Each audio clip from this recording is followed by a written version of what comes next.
Hello, ladies and gentlemen. It's your favorite paranormal investigator. My name's Tim Sedano. This is Paranormal Insight, and on today's show, we have David Salinas from Down the Rabbit Hole, and Zoey Quinn will be joining us shortly. She's not quite here yet, but before we jump into who's here and what we're going to talk about, I have to preface things with this. And I told one of my guests, the only guest here currently, David, a little bit about this. But so, David, forgive the repeat.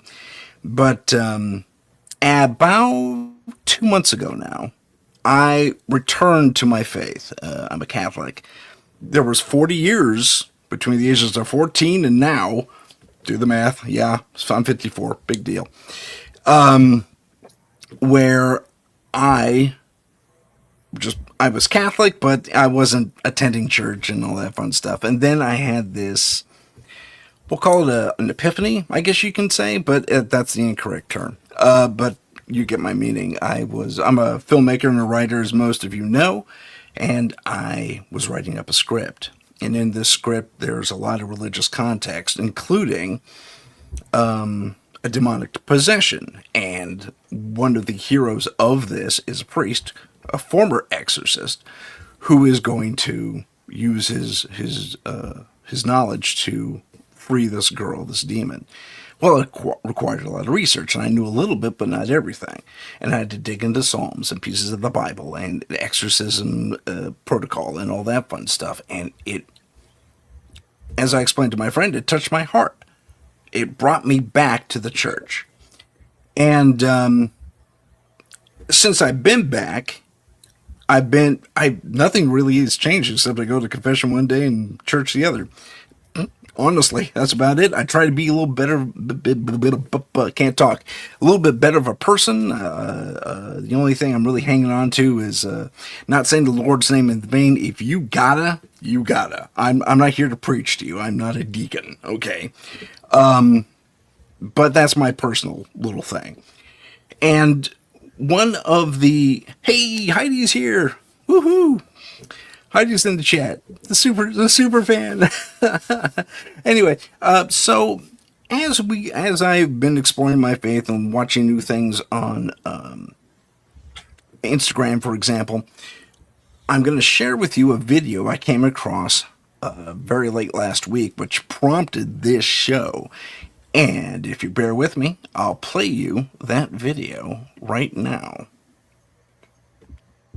And Zoey's here. Okay, hold on. Let me bring Zoey in. Zoey, you're coming in right now, okay? Here we go. 1, 2, 3. Yay, Zoey's here. Heading to the stage. Oh, no one can see me because I there we go. We're all here. Hey, everybody. Hi. What's up? Hello. So, Tim, can I ask you a quick question before you continue? Of course. When you walked into the church and you put the holy water in, how much did it burn? 0. I was fortunate. Hi, Zoey. Hi, Zoey. How's it going? Zoey, you missed my intro a little bit. To bring you up to speed, big hi from Heidi in the chat to both of Heidi. You. And Eric is joining us from Paranormal Truth. Outstanding. Yeah. We got all 4 guys. Ladies and gentlemen, he's spooling in right now. Oh, wow. This is going to be a big show. Big show. Gosh darn it. As he spools in, I'm waiting for him to completely spool in. There he is. Eric, welcome to the show. You're live with us on the show. I'm sorry to drop you in just like that, but I wanted to let everyone know who we're talking with and all that fun stuff. And at the risk of repeating myself, I will inform Zoey and Eric what I just told everyone else real quick. And ladies and gentlemen at home, I'm really sorry if I repeat myself. I'm a filmmaker and a writer, and I was writing this one script, and it's finished now, where I was exploring in a kind of an adventure / misadventure where a young woman is possessed, and a priest is brought in to exorcise her, get the demon out. So in my research, and I'm Catholic, that's my background. but I didn't really know that much about it per se. Big hello to everyone. Big hello to everyone joining us in the chat. And so I did a lot of my research, parts of the Bible that were applicable to my story, and exorcism research on protocols and stuff like that, what was required, what some priests bring to it, give them a little extra juice, that type of thing. And as I was doing this research, I was moved. It touched me in the heart. I mean, I missed it. So 2 months ago, I returned to the church, which is kind of where we picked up now. And I was, I'm still just doing me. I'm still doing paranormal investigation. But when I watched the video we're all about to watch, I had a question. Is what I'm doing, perhaps technically, if not thoroughly, heresy? I don't think it is, but I'll play you the video that inspired this question. So bear with me. I'm going to have to bring the mic down to my computer because some reason it won't interface with my sound system. But here we go. There he is. And this is Father DeHill, if I remember his name correctly. Hold on. I have to hit the right button so we can all see the video. Alrighty. So this should... Nope, that's me. There we go. Is it So up I there, see guys? you I and see two him. beasts. Okay, there we go. I found him. Here we go. You found the Ouija board in the closet, tarot cards in the dresser drawer, crystals on the shelf. You know they have to go. Here's how you get rid of them the right way. You can't just throw this stuff in the trash. These items were used to open doors, to invite something in. Till those doors are closed and that invitation is revoked, the influence stays. Throwing the object away doesn't break the bond. You have to break it. Get rid of all of it. Ouija boards and pendulums, tarot cards, oracle and divination decks, crystals with charged stones used for energy work, books on witchcraft, spells, magic, new age, or occult practices, amulets, talismans, evil eye charms, hamses, statues or images of pagan or false gods, anything connected to Reiki, palmistry, astrology, or seances, items from ex-partners tied to sexual sin, anything you brought into your home from a psychic, medium, or occult practitioner. Before you touch any of it, confess having used it or owned it, renounce it by the name of Jesus in the confessional, stand in front of the items and say, in the name of Jesus Christ, I renounce every spirit, every influence, and every bond connected to these objects. I close every door I opened. I claim back every inch of ground for Jesus Christ. Say it out loud. The demons can't read your thoughts. They need to hear it. Break wooden boards, tear cards and books, shatter crystals with a hammer, cut amulets. Don't be precious about it. These things have no power once you reclaim authority, but you must physically destroy them so that no one else picks them up and uses them. Burn paper, cloth, decks, and books outside safely.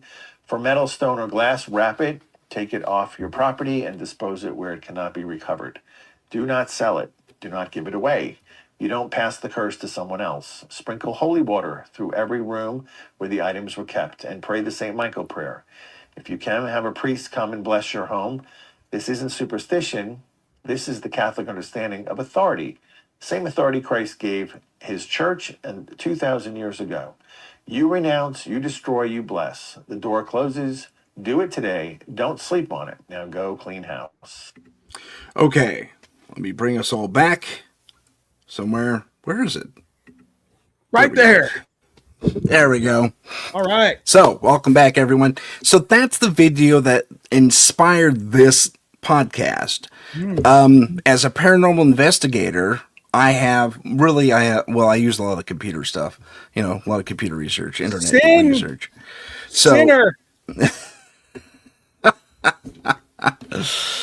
but I do have one piece of literary stuff. It's the Encyclopedia of Witchcraft, and it's actually helped me in a number of cases because we've had a lot of conflicting energies and stuff, happen in certain houses and domiciles and cases and stuff like that. So it wasn't. So I guess that's where I'm starting this interview. Sherry's here. Welcome, Sherry. Is that since I have this and I'm not practicing with it, it is a reference, a resource. Mm-hmm. Am I in violation? Yes, according to that dude, you're in super violation, sir. You're, you ever heard the term hand basket, hell in a hand? That's you. All right. But here's what I have to say about what that gentleman just said, who had beautiful hair, by the way. I thought I was like, wow, this dude's hair. Yeah, I'm jealous. That blue-eyed demon. Let me just say this. Bullshit. Excuse me. I don't know if I'm able to cuss on this show. No. Keep it trim. I go to public radio. Baloney. All right. Yeah. I don't buy it. Listen, I used to be a very devout Catholic. I used to be. Everything he's saying, take hate towards the stuff and destroy it and whatever. Come on, man. That's not what it's about. I think what you're using, the reference you're using, has been helpful. Yes, you just said. Yeah. What's wrong with that? There's nothing wrong with that. I don't think there's anything wrong with that. I mean, for that, you can say, and forgive me, I'm not trying to, all of you, I don't know what your religious references are. I know what Tim's is. But Jesus, what, is he a zombie? Because he came back from the, you know what I'm saying? I mean, it's easy to say those things about that. You can say that about witchcraft. You and I have a friend, my best friend. Oh, yeah. Well, that's half the reason I'm asking the question, is because there's nothing wrong with her. So I don't think, I don't subscribe to that. I don't think he's accurate. I understand where he's coming from, and because I grew up in that. But I mean, what do you think about that, Tim? I'm really curious to hear what you have to say about it. Before we get to my answer, let's ask Eric and Zoey to chime in. Please.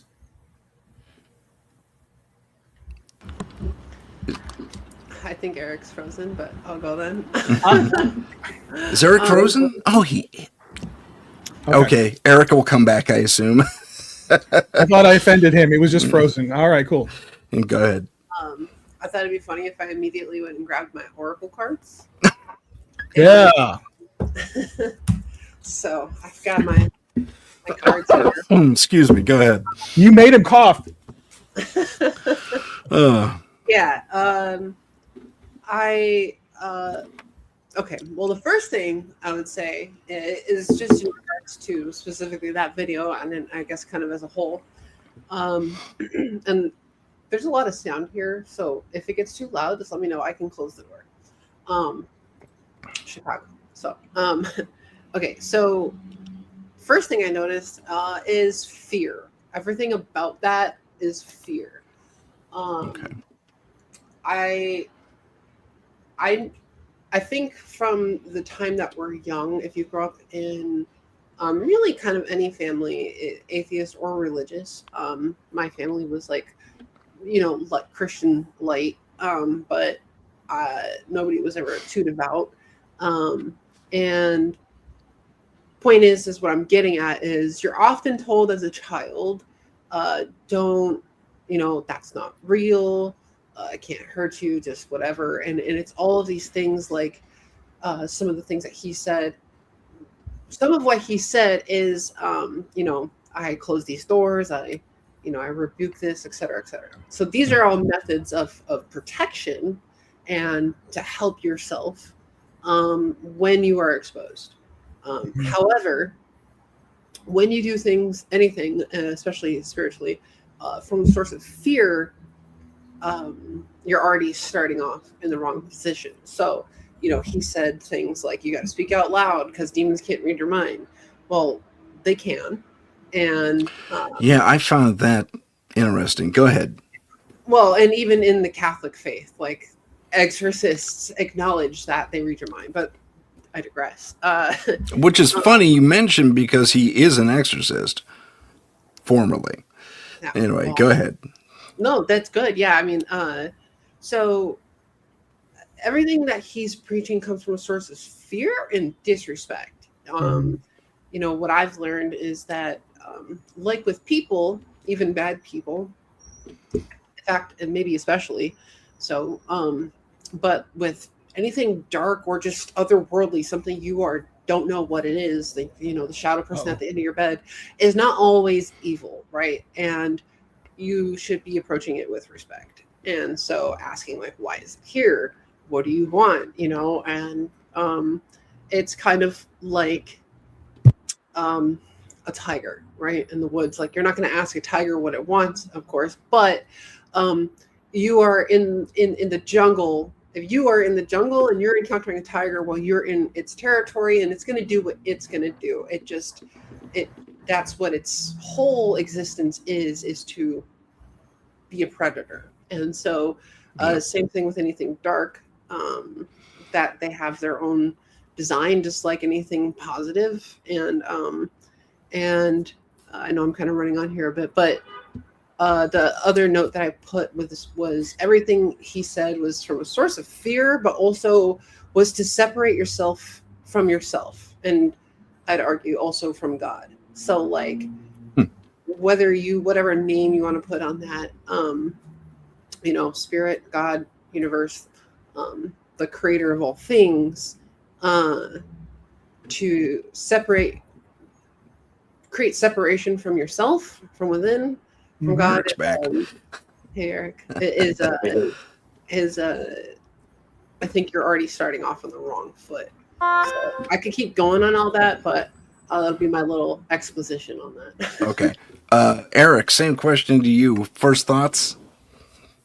First thoughts is like, I grew up in the Roman Catholic Church, and then back in 2009, I became a born-again Christian.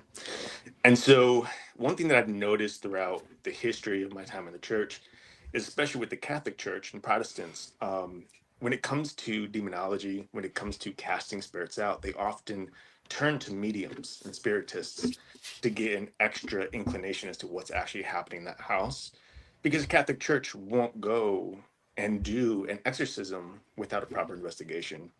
Yeah. And so in one sense, I do understand what this guy is saying, what this priest is saying, especially in the non-denominational church that I'm in. It's basically a Baptist church.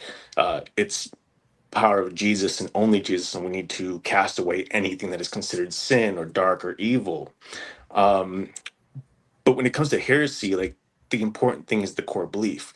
Trusting that Jesus is God and believing that he is Lord and Savior is the most important thing.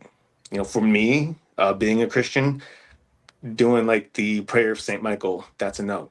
I don't communicate with angels. I don't typically reach out to spirits for help or other deities. But that doesn't keep me from studying the occult, because I talk to a lot of people within the field. And we do a whole show on the paranormal. And that is something that I've never felt conviction of.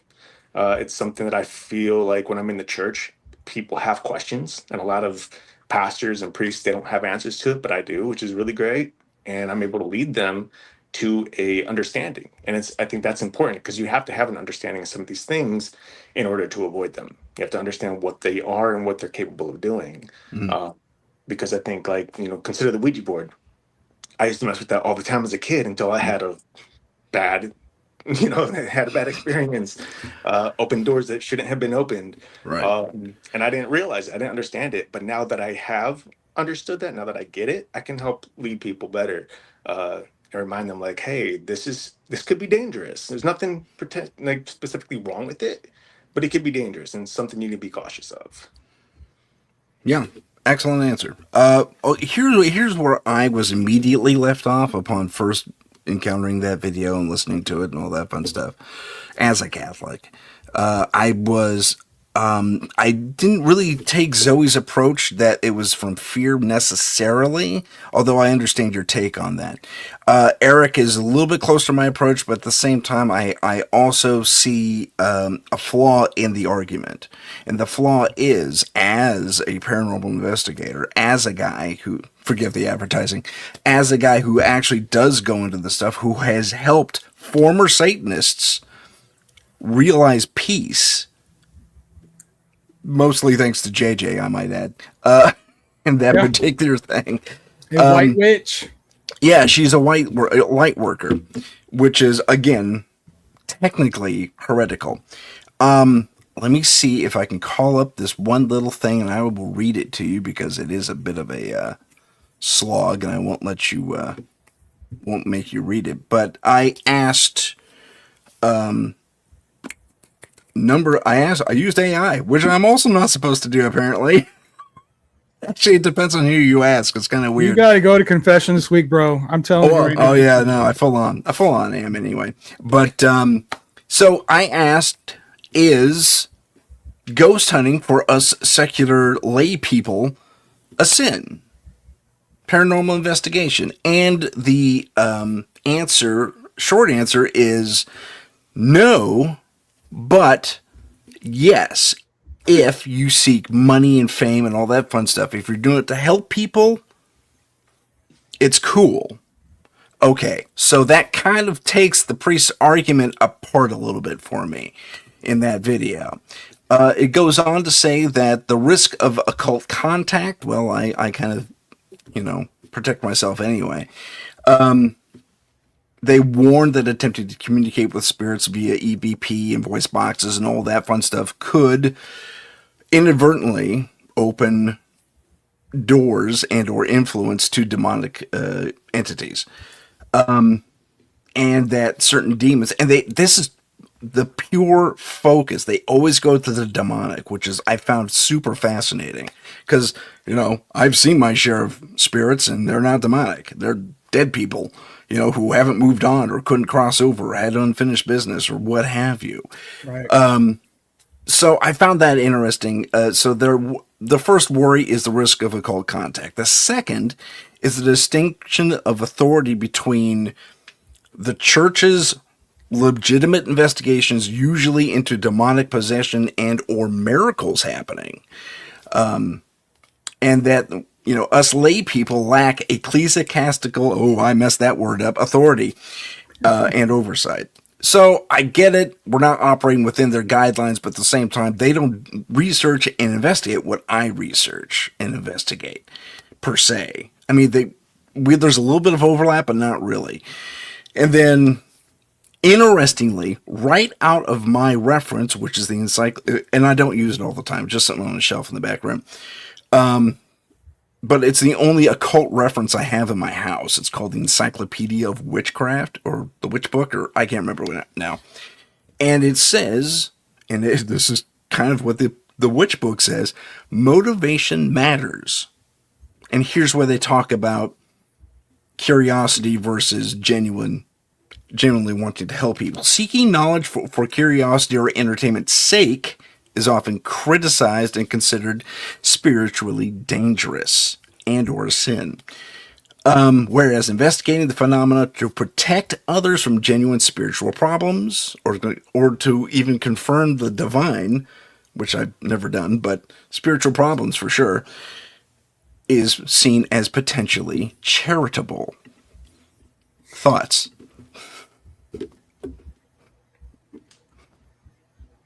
Yeah, I'll go first here. I do think a lot of this is based on denominational stuff too, because there are a lot of branches of the Christian church in particular. Yeah. And so depending on the denomination, some of this changes a little bit.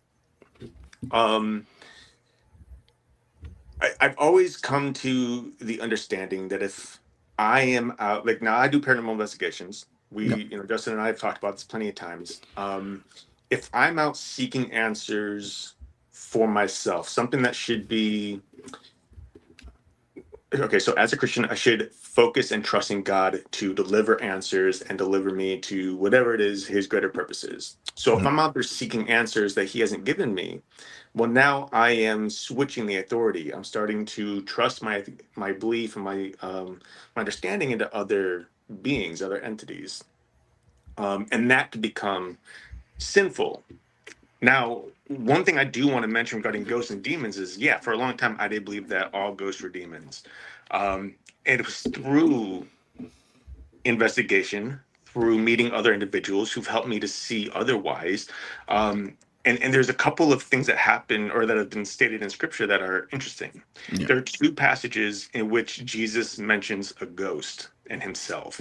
It's when he's walking on water and he says to the disciples, I am not a ghost, it is I.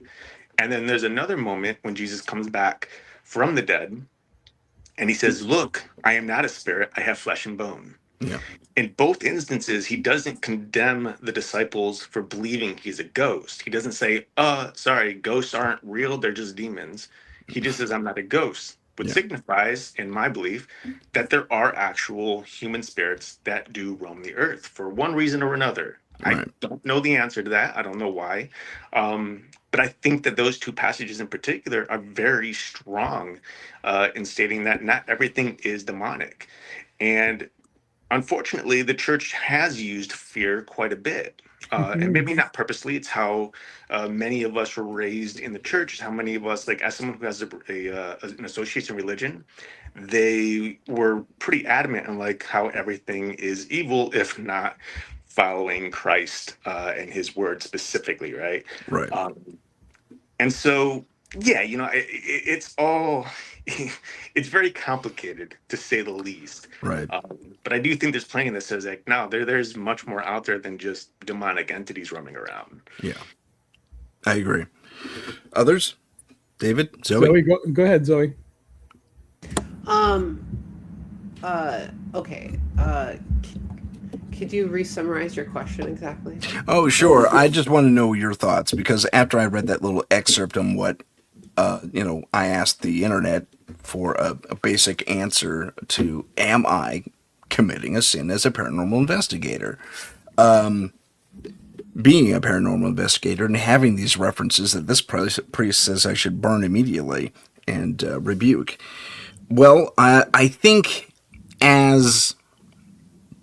So I just wanted to know, basically... Whoa! We okay? I just saw a cat ass.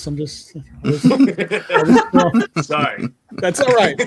I just wasn't expecting. I wasn't prepared for that. I understand your question too. Okay. Okay. Well, short answer is I don't think it's heretical. Okay. However,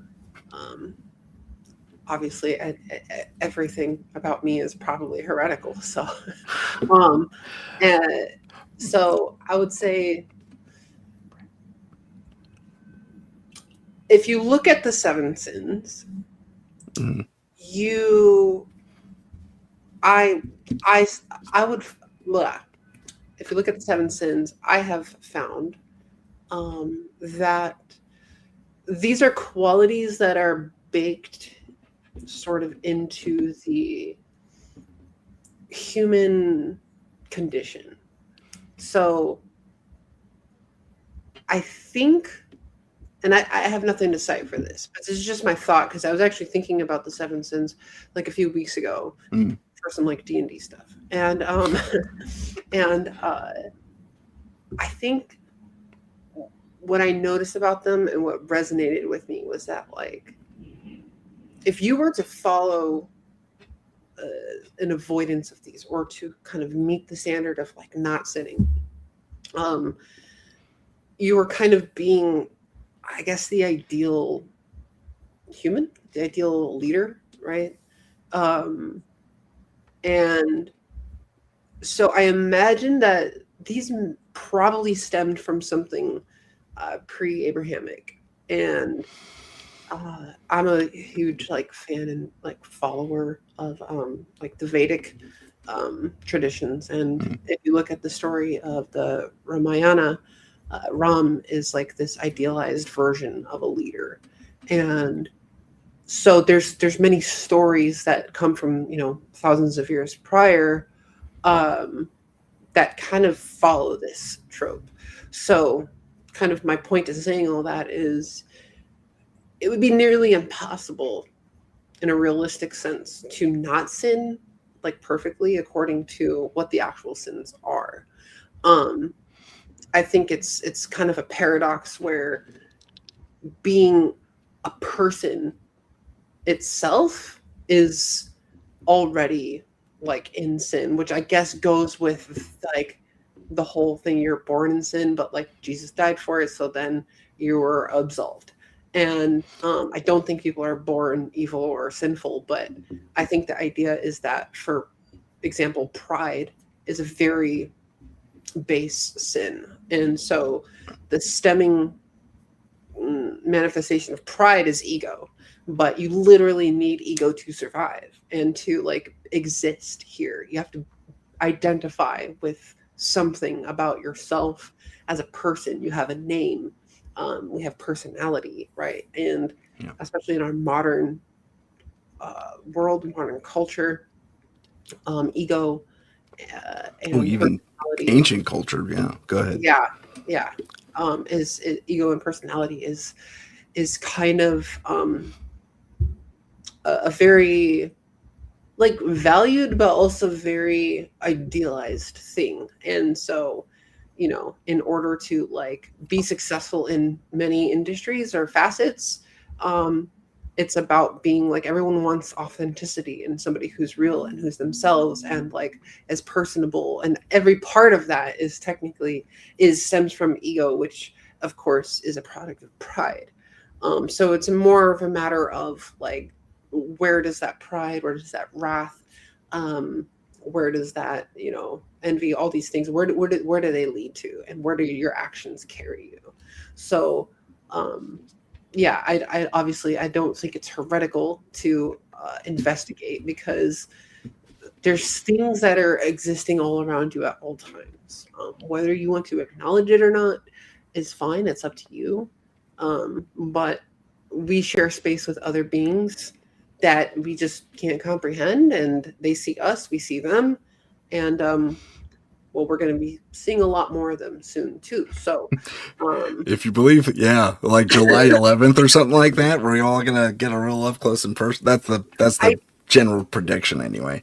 Well, I just think that, you know, you gotta, I think just being like with understanding yourself better is the first step to that. And I feel like that's something that's like really hard personally. So yeah, so I'll pass it to David, because I will talk. I'll catch it. The short answer, Tim, you're a heretic. All right. Okay. That's what it is. That's the truth. And that's me from my like 15-year-old, very, very devout Catholic. That is where it starts. It's like, no, just no. You shouldn't be doing this. You're asking for demonic presence, you know, all that stuff. Yeah. I'm no longer a Catholic. I was extremely devout, and I went the opposite. I read the Bible from cover to cover. Man, if the guy from the Old Testament was still around, wow. Okay. But he's not, apparently. If you go to reading the whole book, it transformed me into an atheist immediately after reading that. I was appalled by a lot of what I read. A lot of the stuff that you go to church for, they do not talk about. It's not brought up. So another thing is I started to do research on it, and every book I ever read on it, it kind of opened a door into questioning this. And I really believe you need to question everything. What very strict Catholic guidelines are, don't question it. That's where the story of Adam and Eve come from. Do not go to the tree of knowledge. Do not educate yourself. Stay, ignorant. Stay unintelligent. That you're gonna be happier that way. So that's, I think I did the opposite of that. Mm-hmm. I took a bite of that apple, and I found things I did not like. I'm no longer an atheist. I'm somewhere in the middle. I would say more of an agnostic. I don't disrespect you guys for your beliefs or anything like that. I think that's great. If it does you good, that's great. But you have to realize at some point you're bending those theories or ideas to benefit how you live your life. That's why there's so many different there's Catholicism, there's Baptist. That's why there's so many different, because they bend the Bible to what their will. Yeah. How they view the world, right? So it's okay if you're going to say it's okay. That's fine. Just know that what your belief system is, you're fracturing it to a certain degree.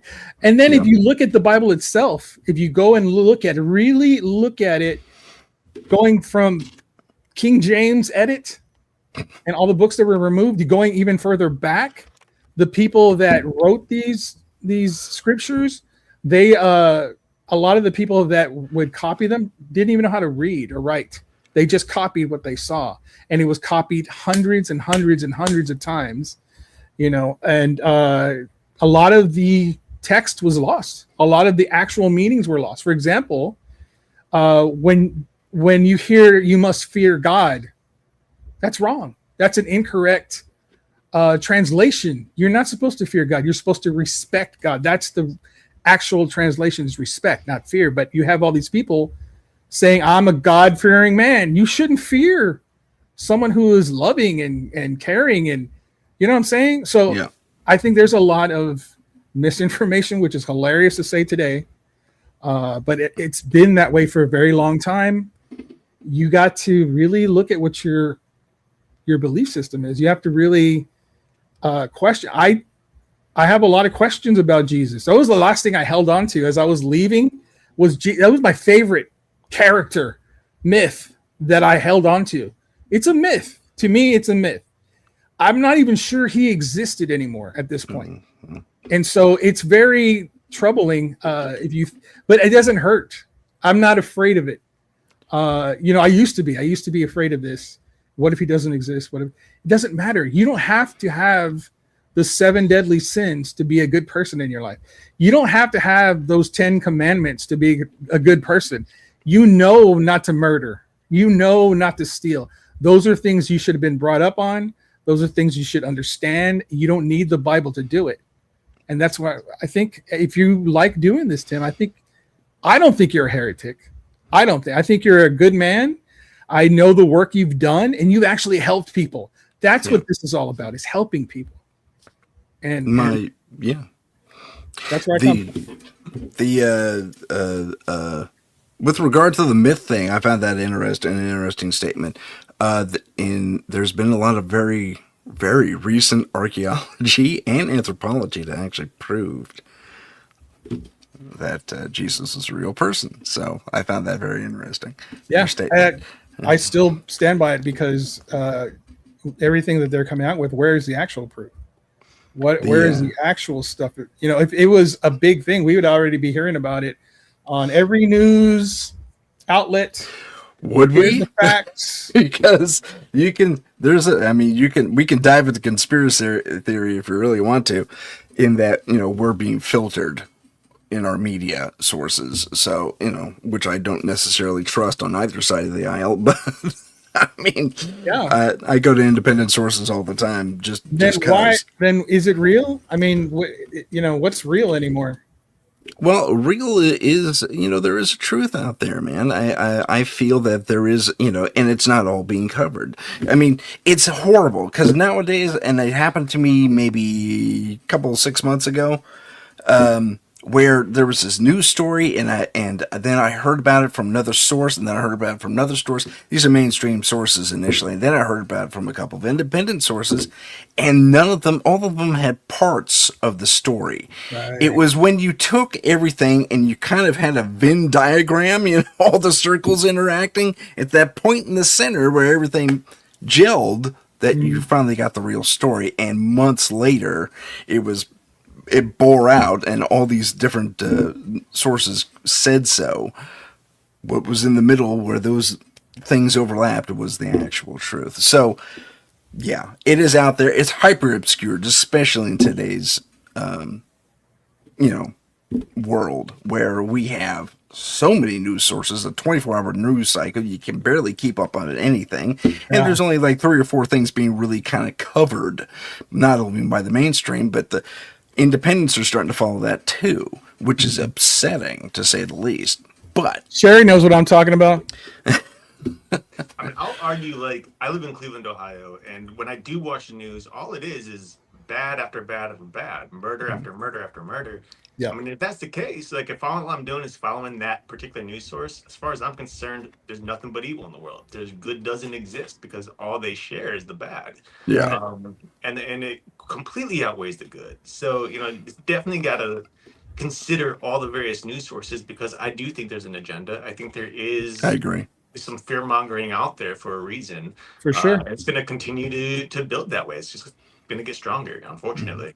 It's a financial gain. That's what the game is, right? They're trying to get as many viewership that they can Yeah. to get that beautiful dollar, man. To get that dollar, and whatever sells is what's going out. I don't watch the news anymore because of that. It's just absolutely depressing. I hear you. But, Ignorance can be bliss. That also speaks to something else you said earlier. But yeah, I mean, when we were talking about Adam and Eve in the garden, don't eat the apple of knowledge, because, well, hey, ignorance is bliss, and they found out the hard way, following that story anyway. Right. But I mean, on that story, do you believe that two people can populate the earth? I found that interesting. Yeah, I You can't. probably. It's From impossible. a scientific what we understand today, probably not. No. If there was a Garden of Eden, and it was bigger than what we were led to believe, there could have been multiple couples. If you want to go that route, right? But that's not the story. I mean, the baby mama was also the mama. If you look at various cultures across the globe, they all have a very similar myth, a very similar origin story. Most of them, not all of them, but most of them. I would subscribe to the idea that we were brought here.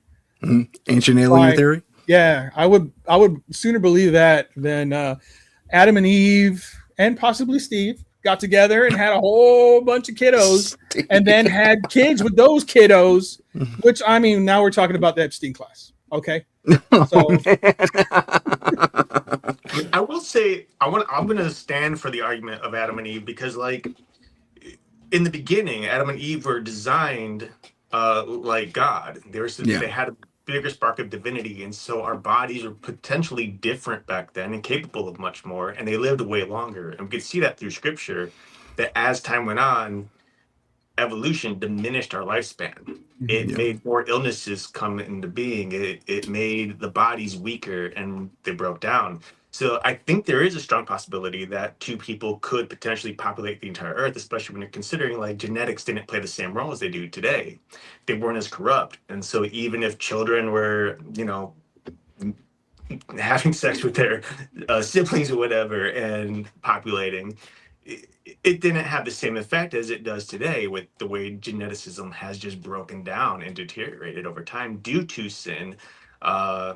And the popularization of just the quote unquote evil that has influenced the world. And of course, I don't mean evil as in literally, us going, people killing people, but just this dark seed that was planted when Adam and Eve supposedly sinned. right. But you can't be. See a kitty cat. That is a beautiful cat, by the way. That is I a like beautiful your cat. I miss having cats. It's a big. I can't subscribe to that because there's too many. I have a lot of respect for what you said, and it does make some sense. But how do we prove that?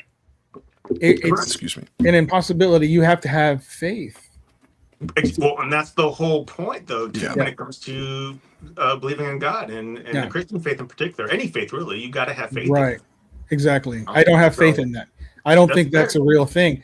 I honestly, if you look at the Bible itself, I was so disappointed. Let me tell you, it was a struggle to read and to understand and to figure out that, oh my God, this was literally written by 1,000 maniacs. That's true. What? No. And it was a troubling thing for me. I went through a very serious depression when I came to the understanding and realization that this might not be real. At least for me. Like I said, for you guys, Go ahead. This is what I believe. If it helps you and you benefit from it, I'm 100% behind you. I'm not trying to tell anyone that what their belief system is wrong. That's not what I'm about. I just went and saw it for myself. Yeah. I researched it for myself. This is what I came out with. I found that I was indoctrinated into this. My parents were indoctrinated into this. So I had to come to this conclusion on my own. And it was very disconcerting for me, but I'm over it on the other side of it. And I've deconstructed this for myself. This is what I believe now. And I like this belief. And I feel I'm a better person than I was back then. I have removed hate from my body, from my soul, from my There was a time I didn't even believe in a soul. Let me just say that. Okay. Wow. After all this, I was like, their soul cannot be real. But I am back to that belief. I have a different understanding of what the universe and what God is. And I think that everyone here is a piece of the divine. I believe this. I believe that we are all, every soul is a drop of the divine. And so I would treat every one of you as if you were exactly like me, like God, and so I love you guys. I love you guys. All right. I love you too, brother. That's how I look at the world now. And I like that better than the way I used to be and what I believed before. And it just troubles me that there's so many different branches of Christianity. Why is that? Well, yeah, that's an excellent question. Maybe we can dive into that to a degree. I wouldn't mind that at all. That'd be great. I know that. Well, there's also interesting motivations for these different branches of Christianity. For example, they're humanity. So I mean, and I was going to say Lutheranism, but I mean, because that's a branch off, and then there's the oh gosh, what was last Sunday? Memorial Day? Huh? Memorial Day? It was Memorial Day. You're right. No. It's a Catholic celebration. Perhaps a Christian celebration. Easter? Gosh. What are we talking about? Yeah, I'm a good Catholic. I can't remember what the holiday was. But yeah. So not Easter. No. Technically Easter ended on this Sunday. Like there's a longer celebration of Easter in Catholicism. No idea. Yeah.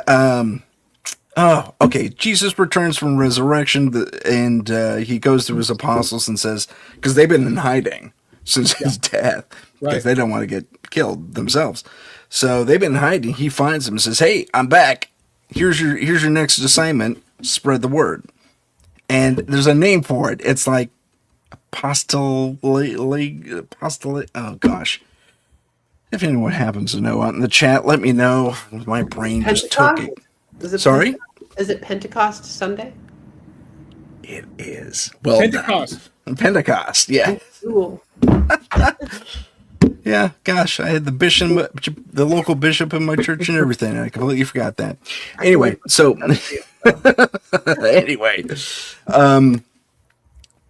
so Pentecost. There's just the Pentecostals. It starts there, So you're not wrong. Different branches of Catholicism and Christianity kind of picked up at a certain point. So I found that very, very interesting.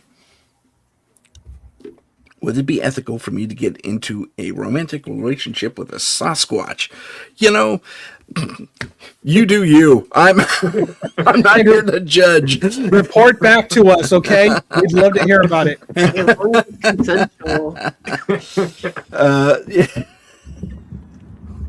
The things that pop up in chat are just root vegetable. Thank you very much. That was fun.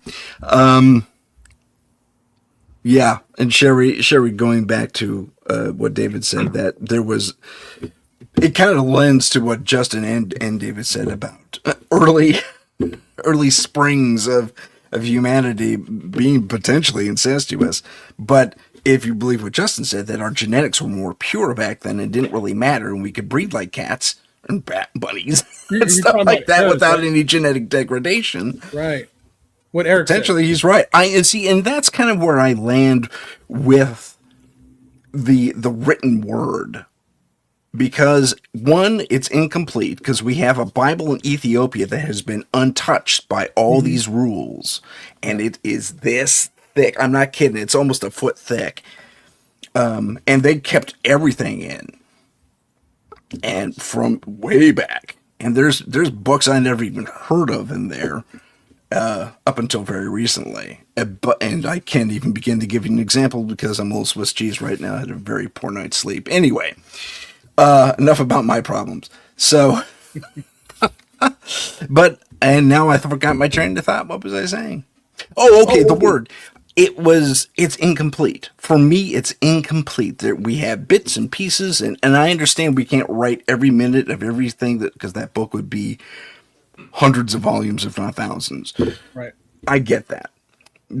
What I see though are missing parts, even with the Ethiopian Bible, which is again huge, Right. and way more complete than the Bible I have back here somewhere, and even more. It's just amazing. So I do find incompleteness in the written word as written by man.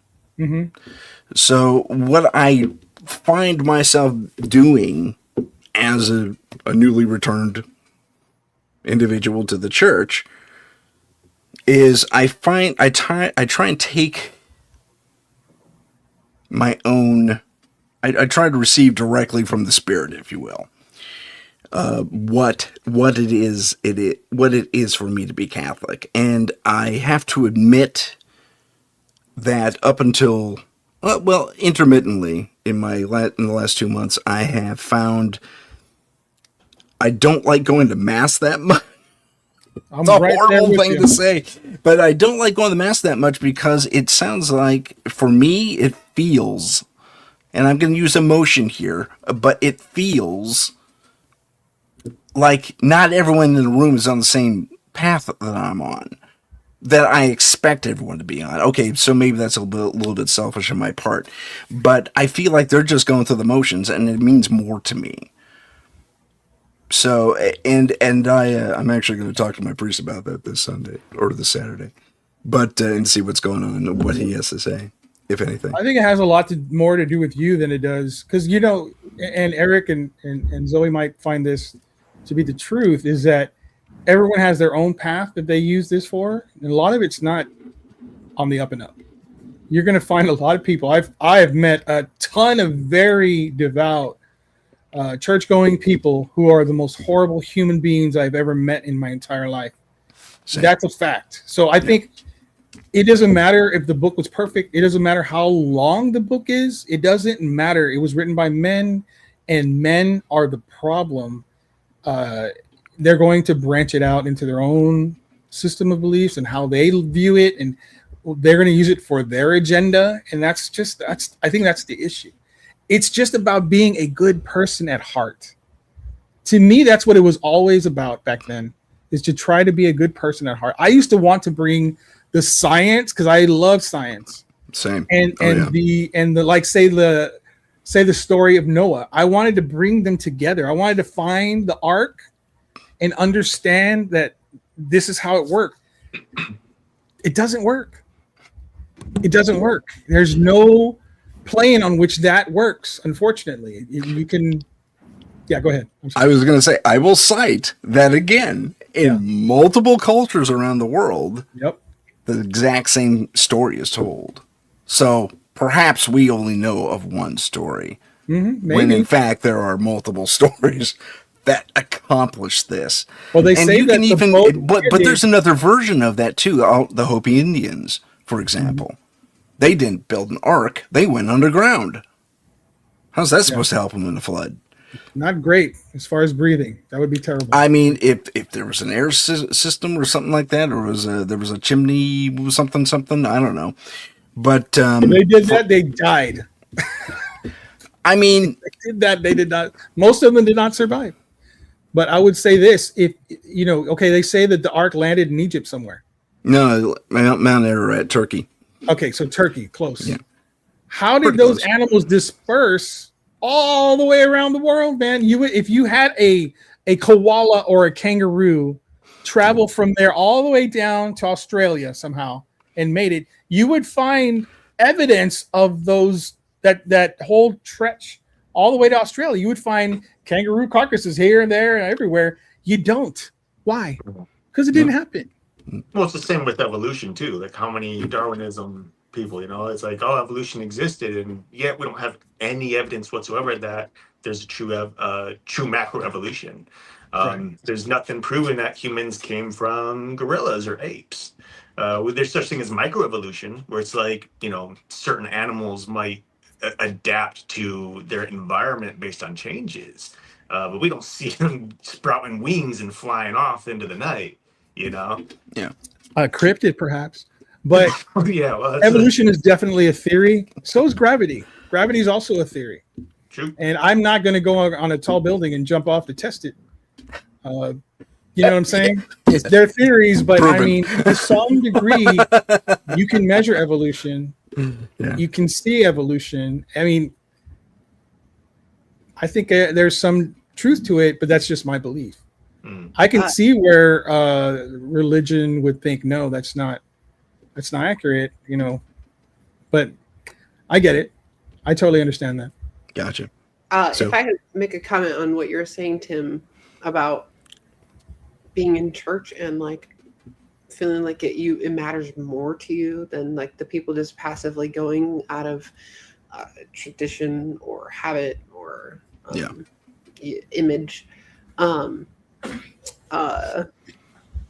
mean, and I think it's great. You're going to talk to your priest, but Jesus in the New Testament, anyways, said God's presence is not bound to a physical location, and it is instead found within individuals and communities. Yeah. So, you know, I think that just goes to serve, like, you know, no need to punish yourself for not feeling like that. It's not so much that I'm punishing myself; it's that I'm disappointed in those around me, and maybe that's bad. But I'm feeling like I'm on, with very few exceptions, I'm the only one there for the right reason. Because, like you said, it seems like some of these folks are just there going through the motions. I'll tell you what, like, I feel you on that, because like I went to school, a place called Liberty University down in Lynchburg, Virginia, Christian university, and my whole heart was set on, like, I'm gonna learn about the film world, you know, from a Christian perspective. And I got there, and like everything I believe was put to the test. Like, I was so just depressed because of how people handled themselves and treated themselves. You know, sex in the elevator, drunk every single night, you know, all this debauchery, and it's like completely destroyed everything that I believed. And it really put me through the motions, and I walked away from the church for a while because of that. Yeah. But I definitely feel it, because, like, you know, those people, they speak louder through their actions and the way their energy is compared to those who are actually like us, who are there for the right reasons. And we don't always see those people, unfortunately, because we're so in tune to that negativity around us. Fair point. It just speaks louder. So, you know, I definitely wouldn't feel like I get where you're at, but I would also consider, like, there are people there who are in the same boat as you and probably feel the same way as you do as well. Oh, I would be remiss if I thought differently. That would, you know, I can probably guarantee that is exactly the case. I just haven't met them. I would say what you're going to hear when you talk to your pastor or priest or whatever it is, he's going to tell you, you need to worry about yourself. You need to worry about yourself and work on yourself. And if you feel like you have the word in you, then go and preach to them. Go talk to them. Tell them they're doing wrong. See how that gets you, buddy, because that's not gonna. Don't worry about them, bro. That's what I'll tell you. I'll tell you right now. I have zero interest in being a deacon. Exactly. Just because it does not appeal to me at all. Keep helping people like you're helping people out there who need it. To reach out to you. I think that's what you're. That's what you're here for, bro. Seriously, you do a great job with that. And I don't do it every day in person, so I do it here as best as I can. Right. So I agree with that assessment. Actually, I am here. I'm not helping. I'm not benefiting from having, for instance, that text in the other room. It's a reference, and I don't necessarily agree with the priest's complete, you know, wash it all away. Complaint, assessment, whatever. I agree with his you. assessment. Yeah, it's reference. It's a reference. Simple as that. And it's helps. something I have on occasion relied upon to better understand my clients to one degree or another, or their issues even. So I think to some degree you're probably helping people more than the priest is, this exorcist perhaps, because some of them don't end well. Some exorcisms do not end well, unfortunately. That's true. True enough.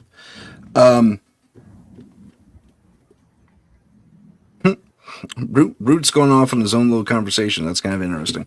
In the chat. Okay. All right. Thank you so much for that.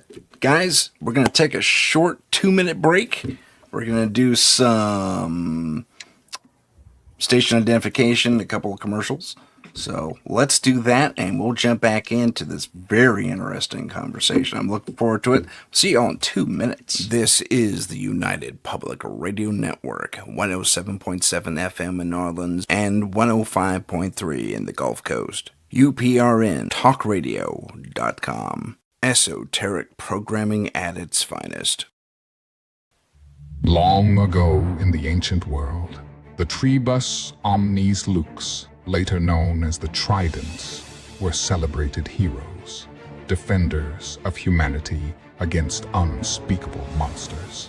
Today, they continue that sacred duty in secret, hunting the dark evils that lurk just beyond the shadows. They are the Trident of Light.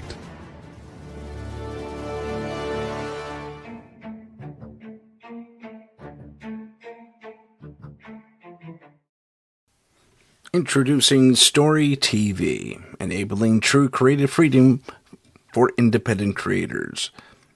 Search an ever-growing library of fantastic festival winners, including Blaney Tucker's Ghost and the Monster Hunters of the TOL.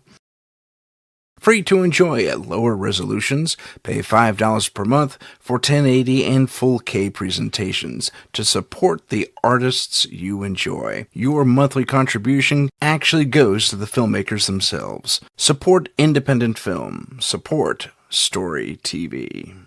Check out our Patreon. Get deeper behind-the-scenes insights. Also, tips into being a better paranormal investigator and other fascinating content. Follow us on Instagram at paranormal.insight. Stay informed on upcoming shows, see what paranormal trends we're following, and help us reach 50,000 followers by liking, following, and sharing. Don't forget to follow us on YouTube at paranormal_insight. Click the live tab to see our latest videos. And we're back. Welcome back, everyone. We've been talking about whether or not paranormal investigation, among other things, is heresy in religion. So far, we've arrived to the conclusion that it is chiefly not, unless you're looking to be, Zach Baggins. Sorry, Zach.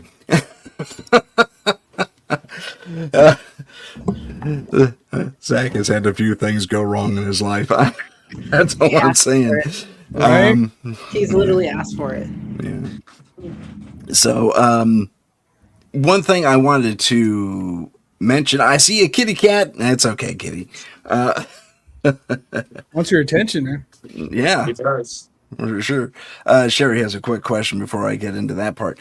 Just wondering if there's a particular thing or event that led you back to the church. I guess you weren't there for that part, Sherry. There was. I was writing a script. Very briefly, I'll recap that. I was writing a script writer, filmmaker guy. That's me. And in the script, there was a priest who was involved in an exorcism. And doing all this research prior to my, I had a Catholic background anyway, and so I figured, hey, I'm knowledgeable. I wasn't. I had to do a lot of research and really dig up a lot of stuff. Even when it came to Kim realizing at one point where a certain psalm came into being, and I knew it was in there, but I couldn't remember which one it was. So I had to dig around to figure that out. And as I was doing all this research and writing this script out, I was touched. And I was so touched, I returned to the church about 2 months ago.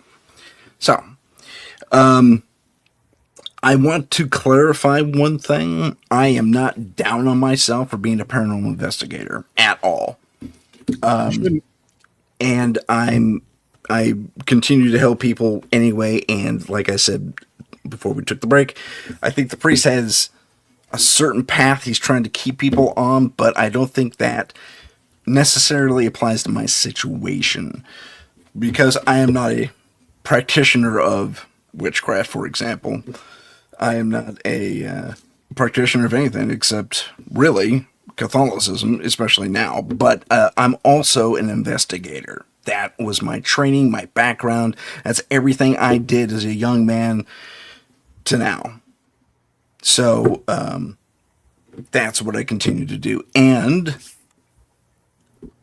that's where we stand. That's where I stand anyway. So now that we've more or less cleared that up, we have another hour to kind of talk about some other things that at least kind of relate to this. And that is where we have certain religions that really just whole hog dive into the spirituality of spirituality in general. I'm thinking, first thing that popped in my head was the practice of voodoo, the practice of Santeria, the practice of, and Santeria is kind of interesting because it actually straddles voodoo and Catholicism. It's really intriguing concept as far as religion goes. So where do we stand on that? Are they being, is it because you have to be brought up in that line of thought that you can't really, can you wrap your head around that type of thing? I mean, personally, I find it fascinating, like from an anthropological / research perspective. Would I practice that as an alternative? Probably not. So, where do we stand on, say, voodoo, on Santeria, on whatever else comes to your mind? It's cool. That's where I stand. I mean, it's just another religion. I guess what I would ask the group also is that, do you think it's real? Like, can these things that they do, like bring the dead back to life or whatever? Can they do these things? Can they put curses on people? Do y'all believe in that? It depends on your take. For example, you were talking about science and where science proves a lot of things earlier.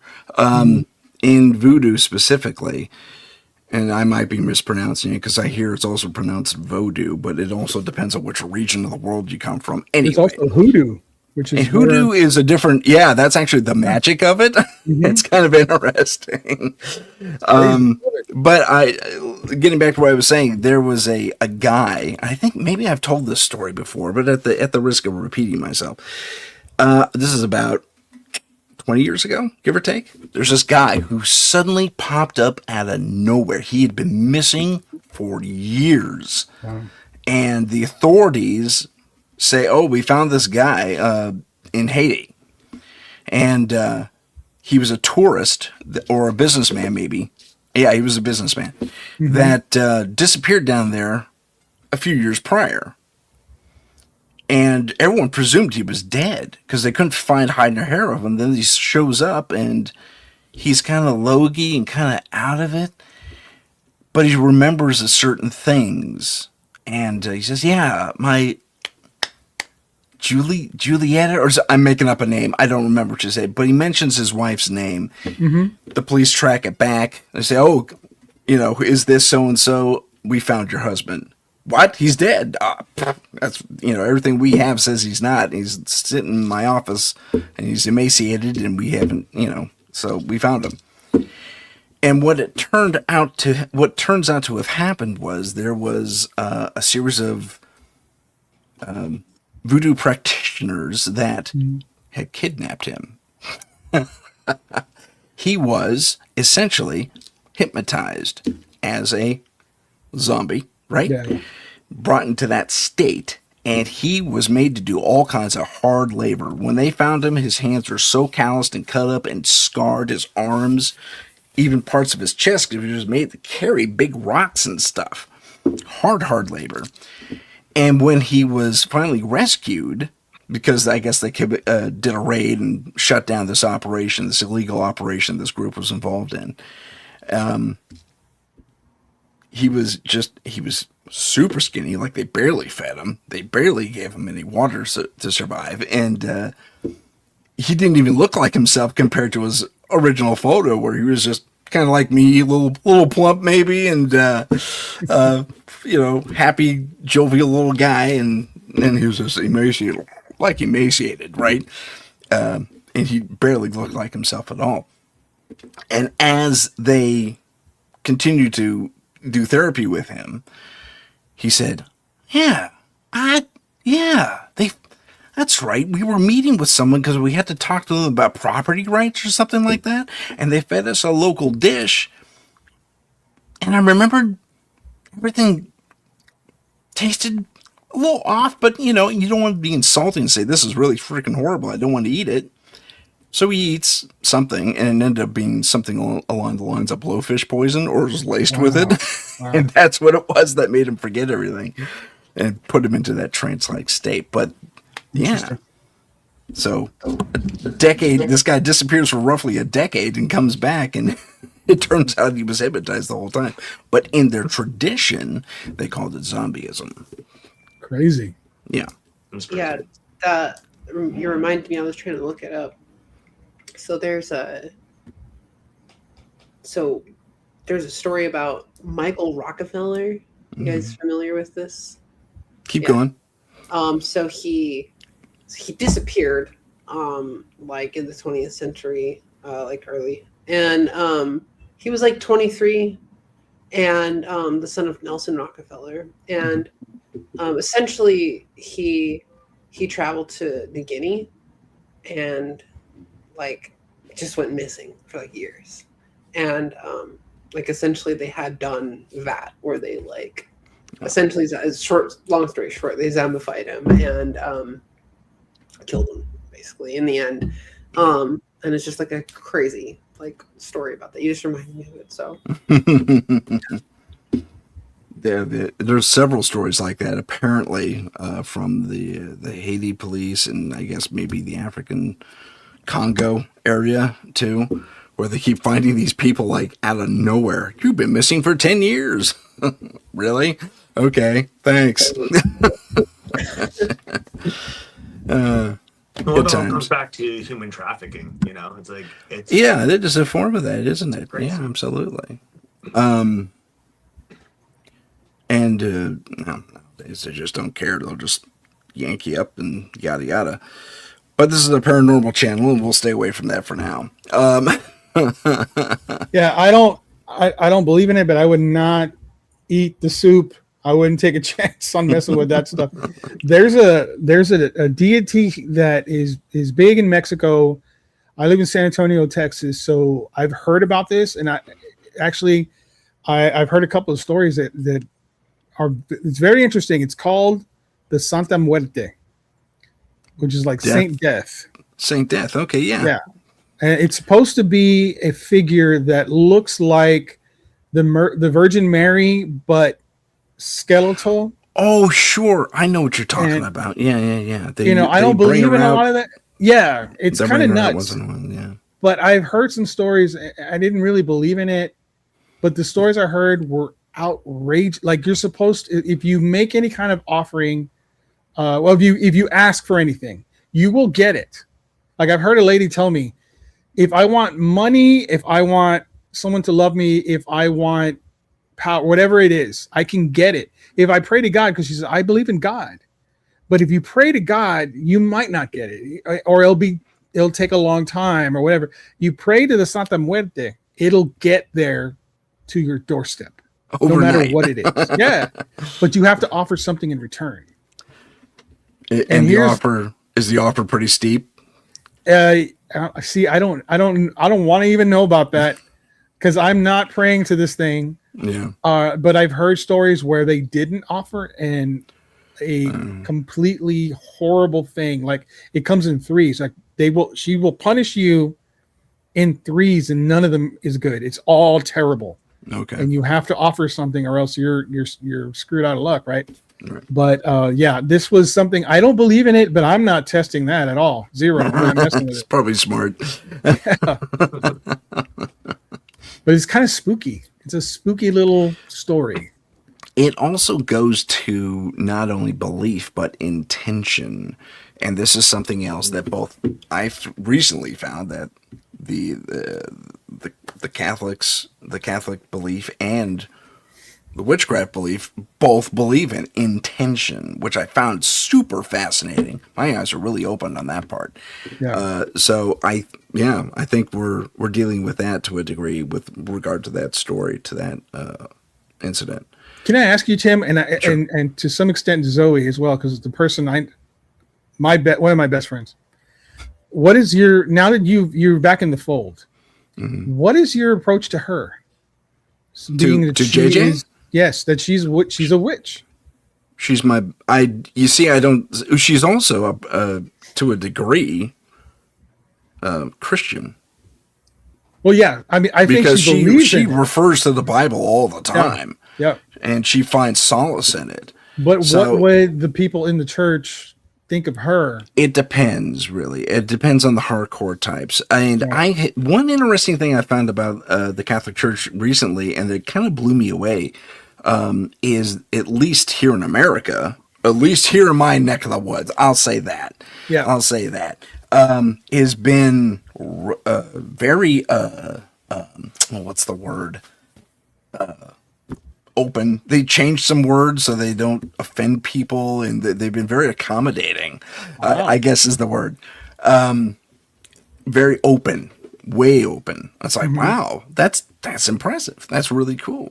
So I've been surprised, pleasantly to a degree. But at the same time, I go, wow, the church has really changed since 40 years ago. So They've been forced to, because there's been a large drop in in people who still believe in church. I think the newest group, what is it, Generation Alpha or whatever it is, from Gen Z to Gen Alpha, it's been a major drop. But there's a lot of people returning now. Yes, but they're it's us, interesting. like Gen Xers. No, But, we're the guys not on just the way Gen out, Xers. baby. I'm Gen Xer. I mean, That's what I'm saying. But it's dropping, and it's a significant drop. Come back 20 years from now, and it might even be bigger than that. And I don't know if that's good or bad. I really don't. But I like everything good that the church does, like helping people, find out about themselves. I love all that stuff. Yeah. It's all the other stuff that is attributed to man, that I do not like, that the mistakes that priests make, or the like this gentleman that you just showed, with his obviously hate for all that stuff. I don't really like all that stuff. I think he's also jaded to a degree because of his experience as an exorcist. Because he probably dealt with a lot of heavy duty stuff, having to deal with all that. That's why he's so much against I it. have a crystal here so much somewhere. so as to put it out there. I'm sorry, go ahead. I have a crystal here. I have a couple of, don't put your heart into that stuff, obviously. But it's not like you, for example, you're using a book. Sorry. Say that again, please. You're using a book. Doesn't mean you're a bad person. Doesn't mean you're in Well, line. I'm not a with the practitioner devil. of magic either. I just want to know where certain people are coming from, because I've had clients who were practicing, and so I need to understand where they're coming from. And a lot of times it was I had this one case, and I've talked about it before. Forgive me if I'm repeating myself, but there was this one guy. He was fresh out of the army. He met his wife, and they had kids over in a foreign country, and he brought them with him. And they were having all kinds of scary stuff, very heavy-duty poltergeist-like stuff. And they were living at his mom's place, not too far from where I live. And he calls me and says, we got so many problems. And just, as I'm on the phone with him, crash. Oh my gosh, this coffee cup mug just flew off it flew off the counter, man. It's like, okay, I'm on my way. It turns out the mother, who was exceptionally devout Catholic, and I mean pictures of Jesus everywhere, crosses in every room, that kind of thing, I'd already called a priest out to deal with it. And the way he described it, he wasn't necessarily enamored of Catholicism at all, just by his attitude and what he was saying. And he didn't really give it a lot of weight. And by his and his only word, he says, well, the priest just went zip, zip, zip through the rooms with holy water, get out evil, and left. And was just pretty lickety split. I said, okay, we have a problem then. Because, again, from a paranormal investigative perspective, that energy has already been put into this space as a defense. Okay? The church's energy, the priest came out and did his thing, haphazard or not. I can't do anything. I didn't know JJ at the time, by the way. Mm-hmm. I can't do anything different because anything I do is going to be ping pong in between this dark thing you're experiencing and what was left behind by the church. Right.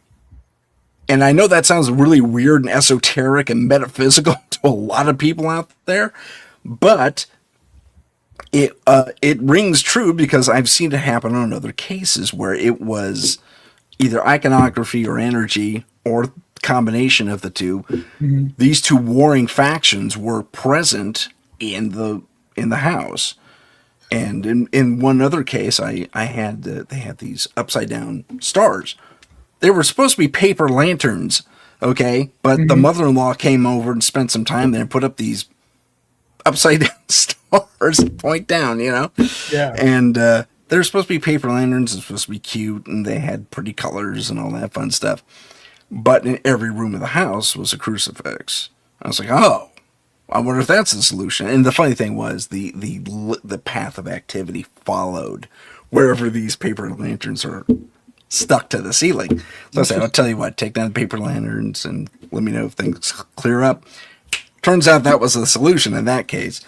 And it worked. We finally had a cohesive energy flowing through the house again, and it worked. And that's energy work. Technically, I should be, what's that called when you kicked out of the church? Excommunicated.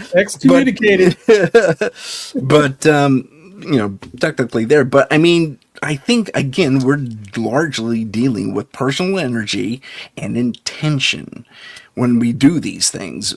So I had to point to all this too. So with regard to that other case where the army guy, he did not want more priests to come in. I said, listen, there's very little I can do. I can confirm your experiences, record things, but I can't get rid of it. And if you do want to get rid of it, you need to get a more serious priest in here to do it. Perhaps even exercise the house, the space, instead of doing the zippity, you're done. Right. So, and he did not like that answer. He says, come on, man. I was like, listen, I do not have the tools to get this dark force out. And it was dark, but P.S. And I'm not even close to as powerful as JJ when it comes to sensing these types of things. Mm-hmm. But man, it made an impression, I'll tell you what. And it didn't like having me there because things were suddenly breaking prior to my arrival even. So, yeah, man, I was not anywhere prepared or skilled enough to deal with it, and he didn't like my answer, and he never talked to me again. Wow. Good times. Good times. Anyway, so I kind of lost. I think I took us on a nice little ride there and got off our point. Where were we? I don't know. I kind of enjoyed that. I love the stories that you tell when you're doing that kind of stuff because I've only done it twice. I've only gone out and did investigation twice. Oh. And I always found that the shows you watch, like for example, you had brought up what is that dude's name? I forgot his name. Baggins. Yeah, Baggins. Yeah, Frodo. His show. I've never seen one episode of his show, but I've seen clips. And because I've seen clips, I have not watched the episodes. But probably for the better. The shows they have, there's something happening every show, man. And so when I went out, the two times I went out, I was expecting something to happen. In the back of my mind, I'm like, nothing's probably going to happen because it doesn't happen every time. And of course, nothing. So I was very disappointed. But it's nice to watch a show and oh wow, this guy got a lot of evidence. Yeah. Interesting. Yeah. But you said you do it, Eric, as well? Yeah. I don't go out as much as I used to, but before, like early on in our podcast career, we would go out and do a lot of investigations, a lot of local businesses, and it's always pretty slow for the most part. Yeah. I think some of the most activity I ever had is we did an investigation at Jeffrey Dahmer's childhood home in Bath, Ohio, and that's where he killed Stephen Hicks.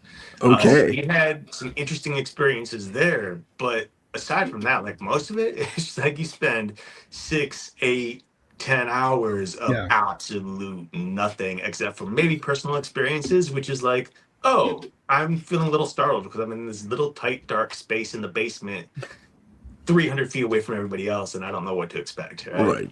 But yeah, you get these every once in a while. You get these really cool experiences, or you get something on camera, or you get that EVP that's like that Class A EVP. Yeah. Oh yeah. The first time I heard something say my name over an EVP when I was completely alone was freaking wild, right?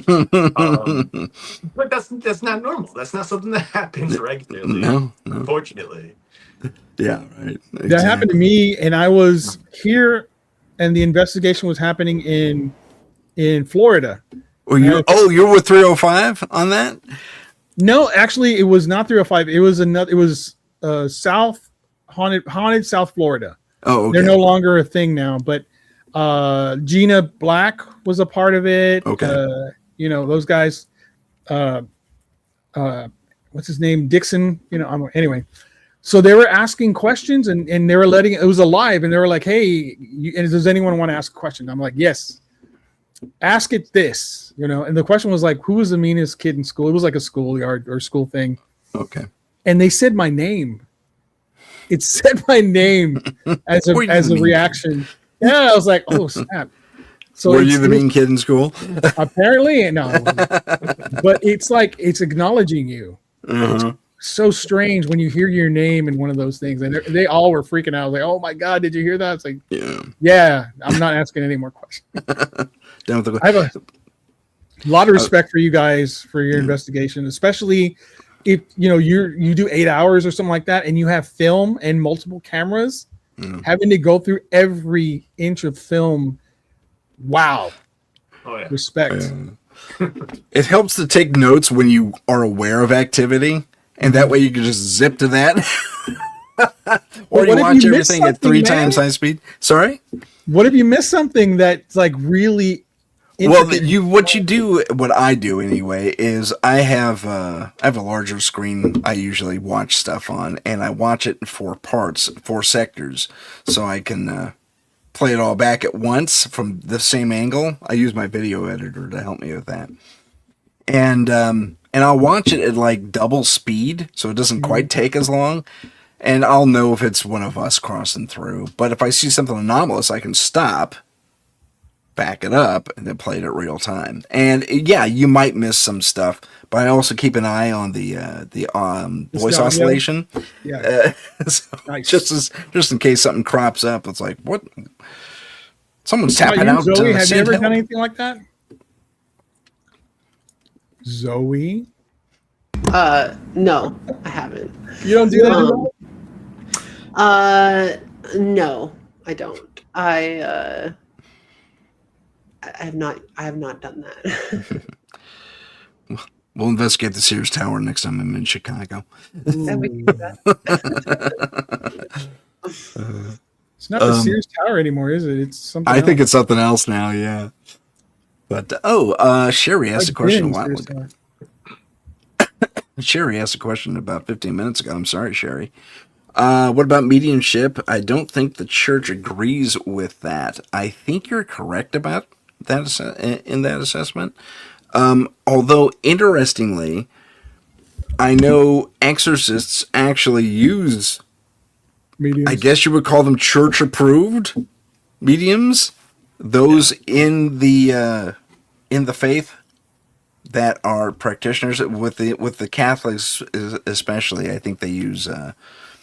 There's actually So the Franciscans typically, that order handles everything spiritual, including exorcisms, investigations, stuff like that. And I think there's a sisterhood branch that actually handles mediumship. Who knew? And mediumship and psychic works and stuff are not, are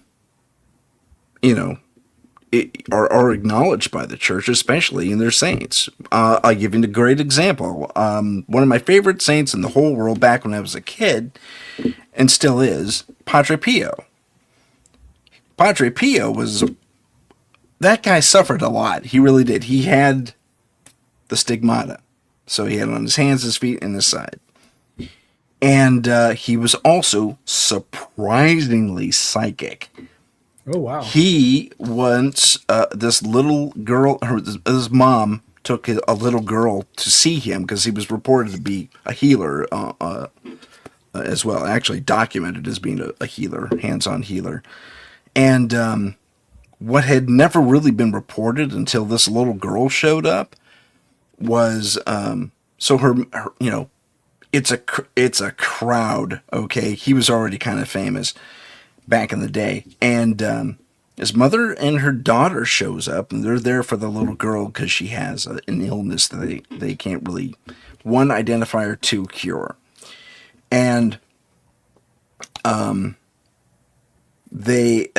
so she shows up there, and she's lost in the crowd, and he's just making his way to his chambers, and people were clamoring for him, touching the clothes. He was already almost guaranteed to be canonized as a saint.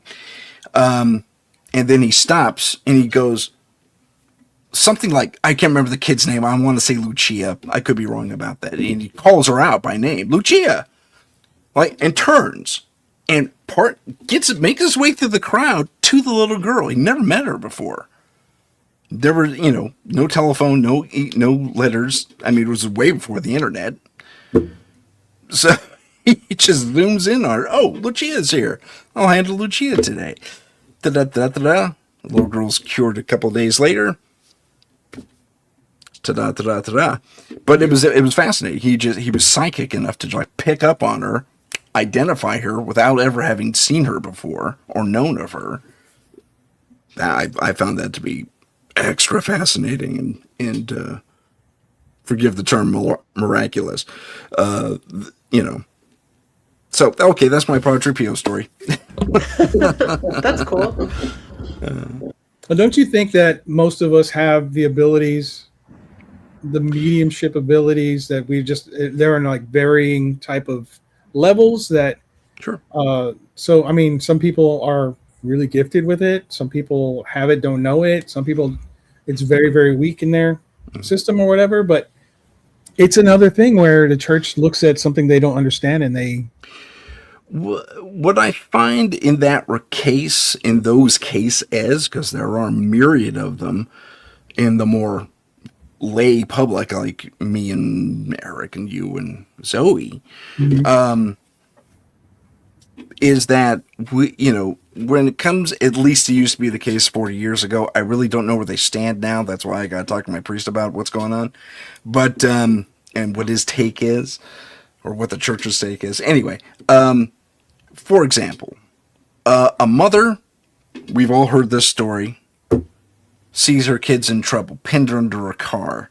She lifts the car up. She shouldn't be able to do that. She's 120 pounds soaking wet and doesn't have the strength to lift the car up off her child, but she does. Right. Some would call that a miracle. Others would say, oh, hyperadrenaline rush. And It's not the first time we see it. It's not just isolated to parent and child. Twins who've been hit. One guy gets hit by a car. The other one says, I got to go see my sister or call her or see what's going on. Because they're states and states and states apart.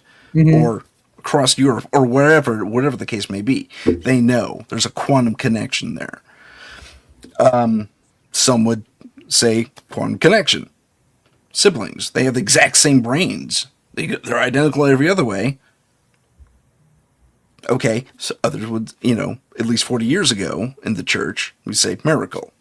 Yeah. But see, these tiny little miracles and or happenings that appear to be nebulous or weird or, supernatural Hmm. happen all the time. Yeah.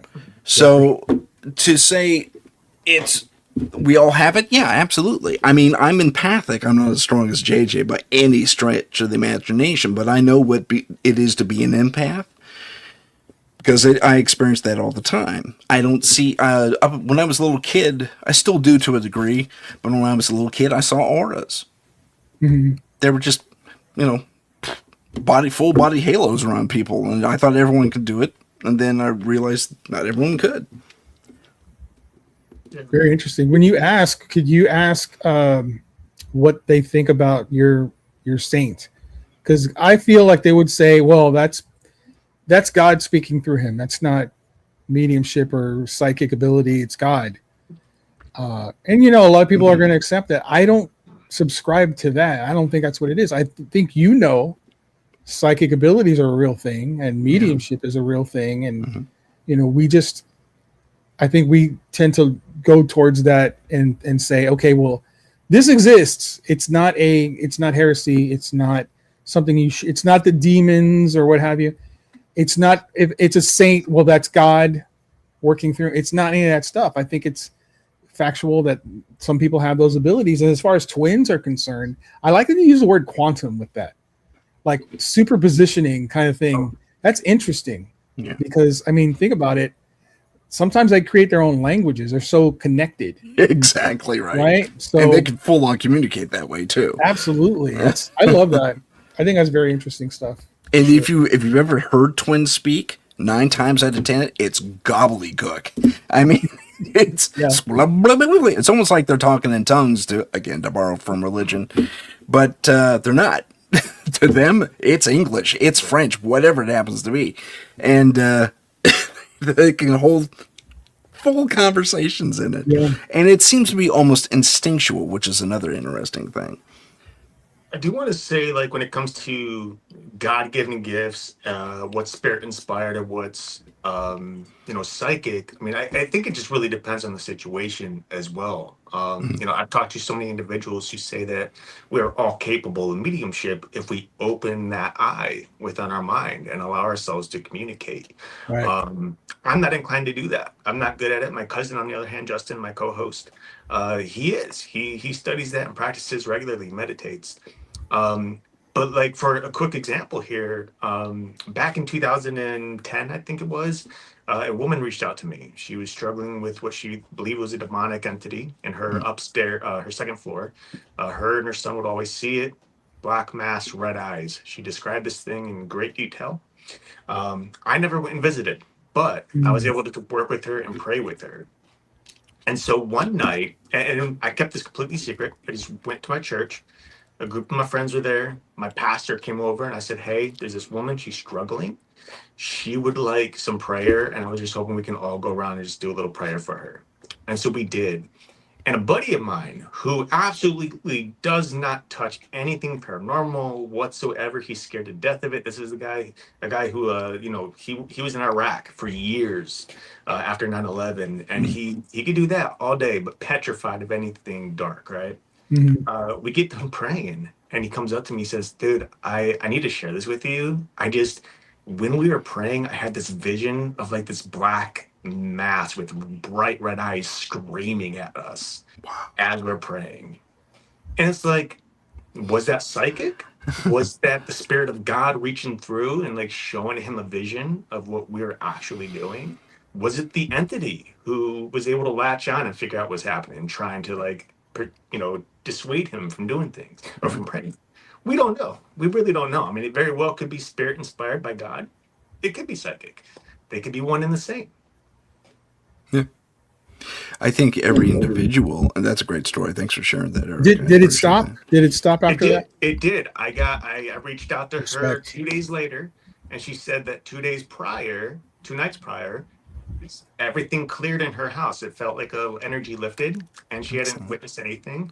And I reached out 2 weeks after that, and still nothing. So excellent. Yeah. That's excellent. Great. Yeah. Excellent. And sometimes it's something as simple as that. I mean, concentrated effort Mm-hmm. directed at a single goal. That's fantastic, and that's really, I think, chiefly what is happening when, whether you're in church or not, when you pray or focus or meditate or whatever it is you want to call it. I think that's what's happening. You are putting your energy into a given result or a given aspect of whatever it is you're trying to achieve. Mm-hmm. And, I think chiefly now, I'm not saying it's strictly, but it's chiefly that's what it is. Zoe, I'm sure you can relate to this. We're going to be playing D&D really soon. I haven't played D&D in forever. But I mean, that's actually in D&D too. You have to focus certain ideas intentions in order to achieve certain goals in the game.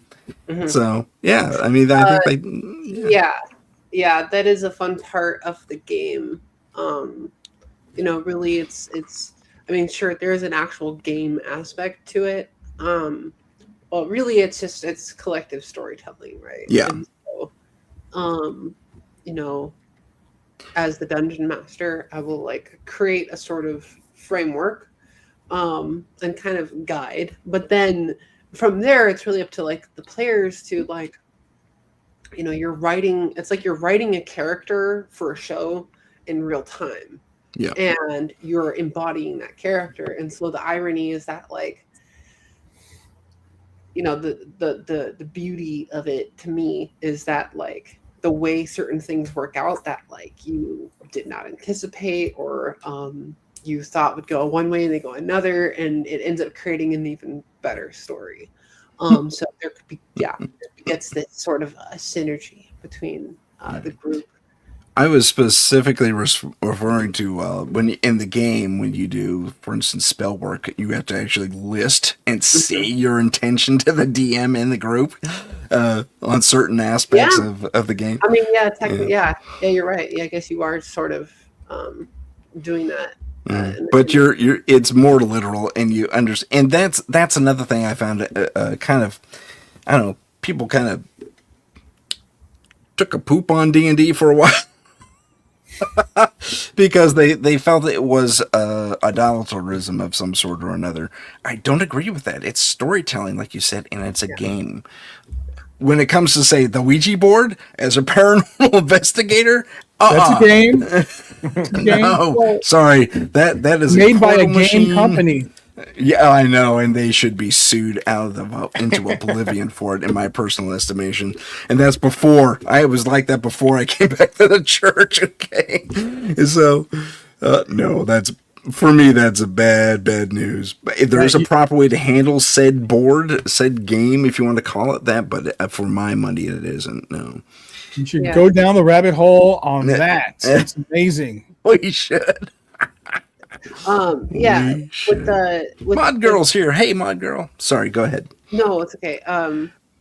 With D&D, it's kind of the funny thing is, I think I mispronounced their name. I think of it in a sort of kind of a storytelling sense, I guess, but also in a partially literal sense, where if you entertain the idea of a multiverse, then you are essentially scrying on this other potentiality that is occurring somewhere within that multiverse. And I as the DM am kind of tuning in to the cat. I have a cat right here too. They're perfectly in sync. You see that? I miss my cats. I'm sorry. Please go ahead. No, it's okay. That brings me another thought, actually. But yeah, so in a sense, you could say that you are scrying on this other story of these people in this other world that's actually happening or happened. And that's where you have an intention as the DM, your player has an intention as their character, but then the dice will tell you otherwise.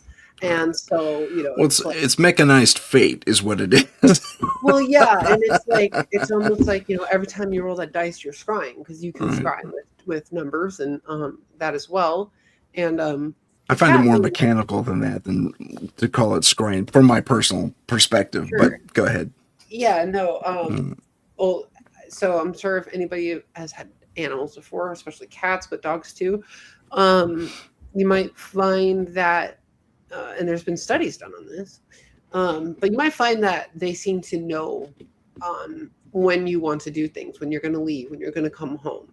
And obviously there are physical tells, like, they know when you're putting your shoes on, or they can hear you pulling up in your car. But, I think there's anybody who has an animal can probably attest to like moments where they just understand what's happening when they really shouldn't. So there's obviously a connection there. But I do have a question. Sure. I'm going to direct it to Tim first, but it is going to be for everyone. Okay. So I have three words. I'm going to give you the words, and then I'll start with the first one. And so I want to know what they mean to each of you. Okay. So the words are false messiah. I guess that's technically two words. Trickster, and the inverse of patience. So false messiah, what does that mean to you, Tim? For me, a false messiah is someone that creates a primrose path kind of a vibe, or puts something out there that says, whether we're speaking strictly religiously or in a more generalized sense, someone who purports to be a leader for a largely benevolent thing, but ends up being malevolent. That's for me. That's false messiah. What was the second word? Trickster. Trickster. I always think of Loki from Norse mythology as an excellent example of that. Yeah. And the third one again, please. The inverse of patience. The inverse of patience. I've always said this because I am a rather impatient individual. That the practice of patience is a firewall against getting to your objective. So, again, I'm an impatient person. I like to. And maybe it's my military background speaking, but get to the goal, get to the next goal, yada, yada, yada. So yeah. What about is it a virtue? No, it's a firewall that needs to be overcome. yeah. So what do those things mean or bring up to you guys, Eric or David? Yeah. I mean, I think when it comes to a false messiah, it's anyone who's trying to proclaim something for God that simply isn't true or doesn't resonate to the truths that have already been shared. So these might be doctrines that are vastly different from what we know from every other religion out there, and maybe are proclaiming something that we typically deem as like being unlawful or dark. And then as for trickster, I think that's just any type of spirit or person who simply gets their kicks off of messing around with things, like just goofing off. I often think of trickster spirits like poltergeists. They're always being kind of tricky. They're just messing around, and I think that's the big thing there. As for the inverse of patience, I mean, I'm a very patient person until I'm not. And it's like it's really funny because like everyone in my inner circle will be like, oh, he's the most patient person there is, but all it takes is like that one little shove, and it's like, oh, and no longer patient. That's it. So yeah, thankfully I am glad to say that I've become way more patient over the years. My younger years, and I'm 40, so I look younger than I am. But in my 20s, very, very impatient and would just jump to everything, like buy this, buy that, do this, do that. So I do think patience is definitely a virtue. That reminds me of a thing that the Joker said to Batman, and it was what are you messing me? Yeah, he said something along the lines of the only difference between you and me is one bad day. David, what do you think? I think Eric is a trickster because he don't look 40 at all. Right? That's a 20-year-old man I'm looking at. What the heck? I would not guess 40. False Messiah and tricksters to me are the same thing, I guess. You would think that they are not, I don't want to take it any further than that. Patience is a virtue, essentially, right? And it's something that I still work on, but I'm a lot more patient in my older age than I was what Eric looked like right now. I mean, so much more patient than I was when I was young. Yeah. Even in my 40s. I'm the same age as you, Timmy. Yeah. We're We are the same age. And I will admit that I am more patient now, but I still feel that way as I still have that young man's perspective. It's an obstacle. I got to get over it. You still have a lot of black in your beard, which I'm very envious of. I love it. It's a lot of white here. You know what I'm saying? Yeah, I hear you. I have a question for the group, if you don't mind. 10 minutes. Cat. Go ahead. Cat. Lovely cat. I love you, Katie. I've always wondered about this, playing video games. You think about thou shalt not kill. Yeah, interesting, yeah. I've killed billions and billions of video game people. You know what I'm saying? Yeah. And the people who wrote the commandments didn't know anything about video games, but what do you think? Is that still the same thing? Or is it just not? Back in the 80s, especially the 80s, there was a huge thing against video game violence that it actually inspired real violence. And there were, and this is when it was Doom. Remember Doom? Yeah. 80s style Doom, Yeah. like 16 pixel. Yeah. Or 32-bit graphics. It was not even that great even. And that stuff was, and it's supposed to inspire these young people to go out and commit mass murder because they couldn't differentiate between gameplay and real play. Yeah. And so I would say it depends on the fortitude of the individual. For me and you and pretty much everyone on this panel and in the chat, hi to everyone in the chat, by the way. Eric is like being digitally flirted with. It's kind of funny.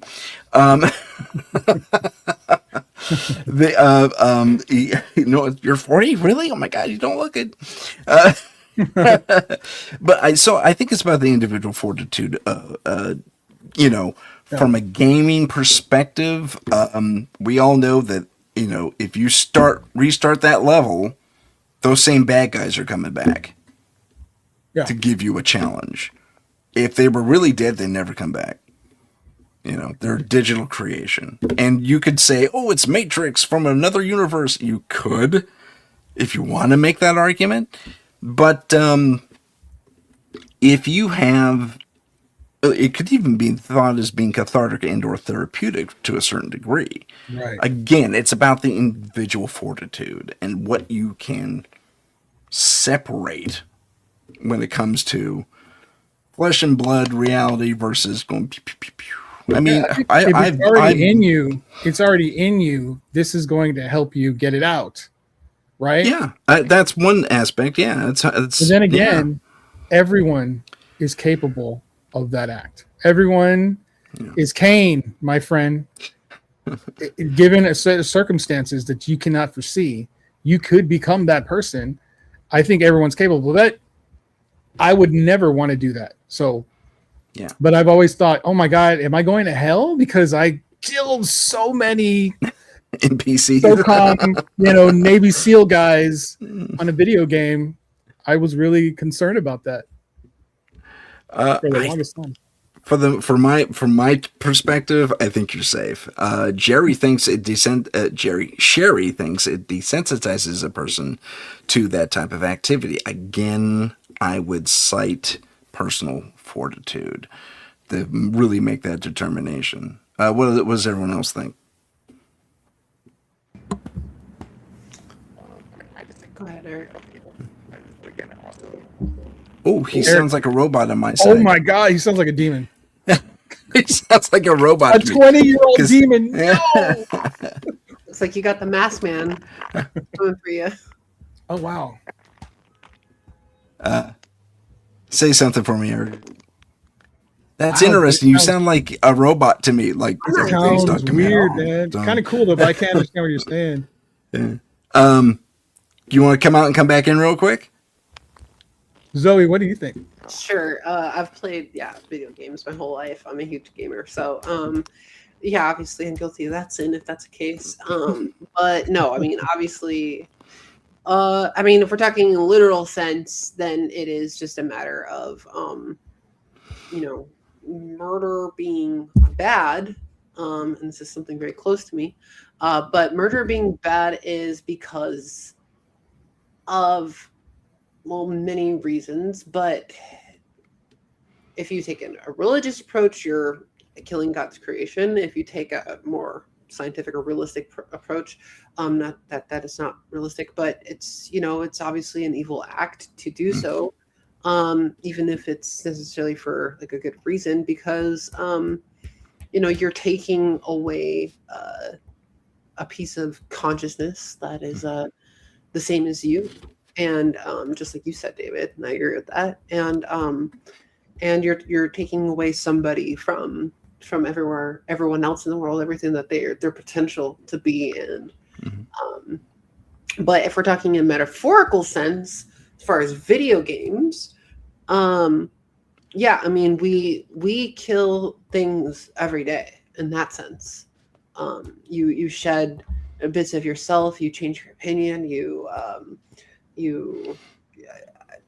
whatever you want to attribute to that, or maybe you like literally squash a fly or something like that because it's annoying. And I think we're all probably guilty of that. Like, I don't think anybody's so like, oh, they would never hurt a fly, because that's probably not true. But yeah, so Except this one. yeah, so like I think in a metaphorical sense, Yeah. are kind of like you said, like, is that still a sin to kill people in video games?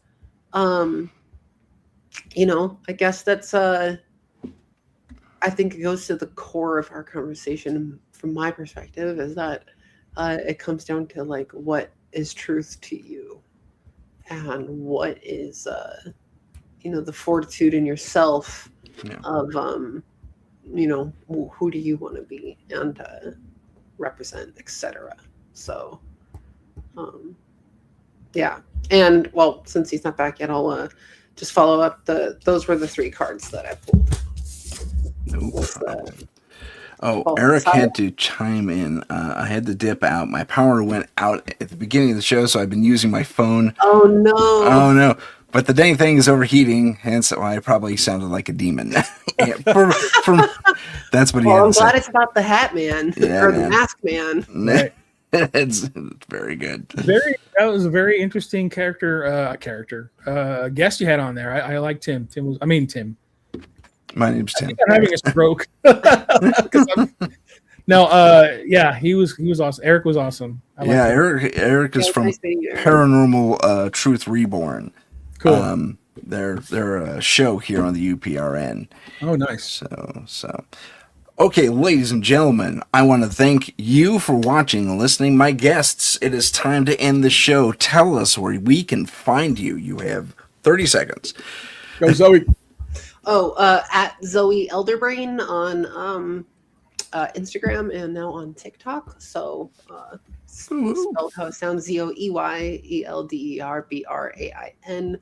And I'm just messing around. So Also, look for Secrets of Denmore Manor coming out hopefully very soon. I believe you guys are shooting in August, if I'm not mistaken. Thanks for reminding me of that. No problem. So Secrets of Denmore Manor, directed by and written, starred in by Kevin Sapiel. And it's gonna be great. It's a whole thing, but it's gonna be a horror found footage film. And you can find us at Secrets of Densmore Manor. Also go check out Where the Weird Ones Are. Yeah. And yeah, we'll be hopefully filming in August, possibly as late as October. But either way, it's getting filmed this year, and by next year we will have a movie out. And That's so dope. great. Everyone's saying we had a great show, and thank you for all that. David, tell us where we can find you.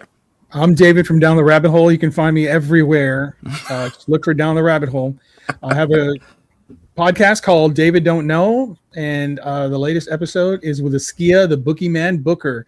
He's the host of the Horrible Podcast. It's the fastest growing podcast in the world today. So go check that out. I get to interview him. I've been on his show. It's fantastic. I'm also the host of Deeper Down the Rabbit Hole with David.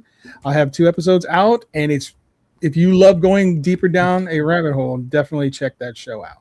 Thank you so much, Tim, for having me on. I really appreciate it. Not at all. My absolute pleasure for both you and Zoe. And Eric, thank you so much. Thank you, Eric. Good to meet you. I'm sorry you lost power. Poor guy. I don't mean to laugh, but poor guy. So, once again, ladies and gentlemen, my name is Tim Sedano. This is Paranormal Insight, and we'll see you next week on, Paranormal Insight. Take care. If you have a paranormal experience that you would like to discuss on the show, please email us at paranormal.insight.podcast@gmail.com. That's paranormal.insight.podcast@gmail.com.